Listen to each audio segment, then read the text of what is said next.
And to think, man, just months ago, we were chanting this guy's name in the arena. Today, we are talking about the Vancouver Canucks heading into tomorrow's 10 a.m. PST matchup against the New York Rangers. Whose bright idea was it to go out there and start things off at 1 p.m. in the afternoon in the Big Apple? I get that it's an earlier game. Oh, it's the post-lunchtime meetup. You could watch a hockey game, do something else on your Saturday night. That's the setup, right? But come on, it's going to start at 10 a.m. PST, and honestly, I'm not going to be able to, fully commit myself to watching it. I do have some plans in the morning, and of course, we have to run this show where we talk about other teams as well. Unfortunately, it's not only Vancouver that we cover on this YouTube channel. Thank gosh, I wouldn't be able to survive if it was just a Canucks channel, but still, tomorrow, the Canucks play off against the New York Rangers. As we had been speaking about the past few days, the games are getting really important now. The game against Calgary was super important. The Canucks won that in overtime. The game against St. Louis, even more important, but they lost in overtime.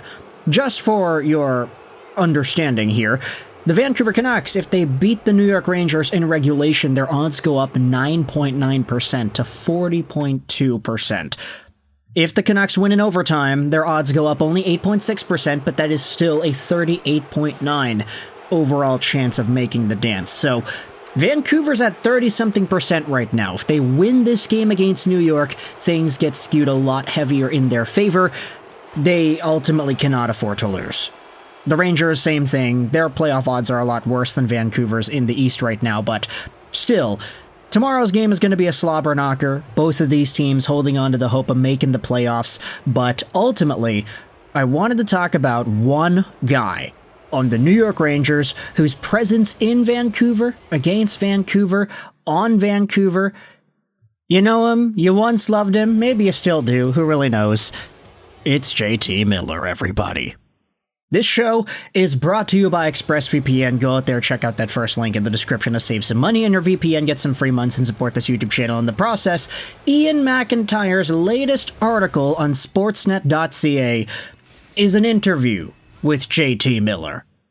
And when you think about IMAC, he is obviously one of the more prestigious and respected journalists in the Vancouver Canucks beat.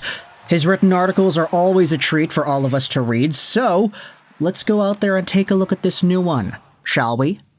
JT Miller is the subject of this commentary, and for the first time ever since the trade, Miller has finally made some commentary addressing Vancouver specifically and the Vancouver beat itself. I know his wife had a statement on Instagram, and that was seen by some as a complacent response from the Miller family about their time in Vancouver, but JT didn't say anything himself until now. So let's dive into this article and read what Miller has to say about the team. The article opens up by talking about Miller's accomplishments and how he had scored a Gordie Howe hat trick back in October against Calgary, and the fans are chanting his name, etc., etc. Miller says this about the Vancouver Canucks: they created a lot of special memories for me and my family, especially in the playoffs last year. I have 3 young children, and one of their favorite memories was the fans chanting my name. Probably something I'll never get back. But the Canucks fans' honesty, their passion, I feel like I pride myself on a lot of the same things the fans do. They're obsessed with their hockey there, and obsessed with their team, and they're always blunt. Not to like that would be hypocritical. IMAC then does a great thing here. He goes over the ups and the downs. He says that Miller's appearance in the Rangers jersey, facing several close friends as the Canucks desperately push for a playoff spot that could save their season, will be a stark and sobering proof about how shockingly the winter unfolded in Vancouver. Canucks GM Patrick Allvin told reporters after the trade that Miller probably needed a fresh start in where he was in his life and in his age, and with his family, and it was the best option for him and the Canucks. That's fair, Miller said. Leaving Vancouver, it wasn't really something I ever thought about, but there was a lot that happened. It has been a long year for me personally, away from the game. You just sit back and try to evaluate what it means to you. Remember, we are just playing a game. I understand that it's your job. I don't want to get into too much detail, but yeah, I think a fresh start was needed. I've got nothing bad to say about the Canucks or Vancouver as a city. We loved it there. It felt like home, and that's all you could ask for. But unfortunately, this is a business, and in the business end of things, it was getting difficult. Okay, difficult.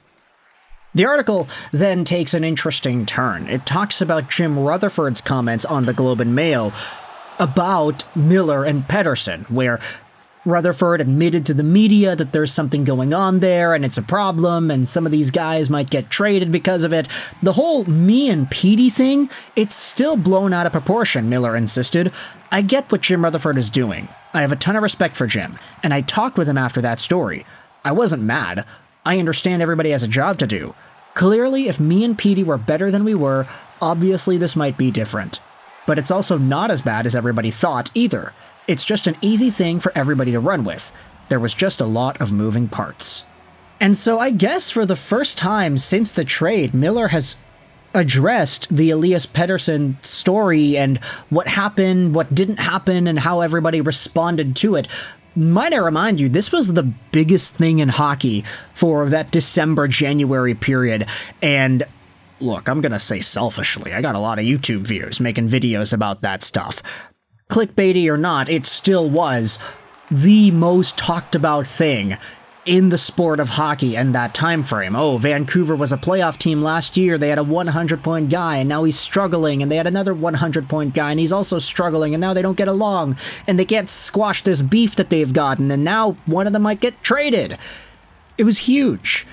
So, for Miller to say that the whole thing was blown out of proportion, I mean, if the situation was not as bad internally as us in the media and the fans were led to believe, then they would have had no reason to not perform better than they did. I'll just say that. If the Canucks felt that the Miller-Pettersson situation was a big catalyst as to why the team was performing poorly, which, based off of all accounts, it seems like it was, I mean, they had no choice, right? I guess Miller's right here. If Miller and Petey were both playing better, obviously things might be different. But at the end of the day, he does say it may not have been as bad as everybody thought either. Let's talk about some of the final comments here in the article. Miller talks about his time in New York. Feels like a lot of space in between. Miller, who just turned 32, said of his time between Rangers tours, "I feel like I'm such a different player than I was last time I played in New York. I feel like I was in a different stage in my career back then and a little confused. I got traded 2 times in a year and a half, and then I had 6 years in Vancouver. It was a while, but I feel like everything I learned has helped me." So with that in mind, we'll see what happens tomorrow as the Vancouver Canucks play the Rangers. Petey and Miller versing each other at Team Sweden versus Team USA wasn't really that big of a deal. The guys weren't productive and they had some face-offs. That's pretty much the only highlight that we had. But tomorrow, they're going to get each other, each as the top-line centers of their hockey teams. So Miller against Petey, we'll see what happens.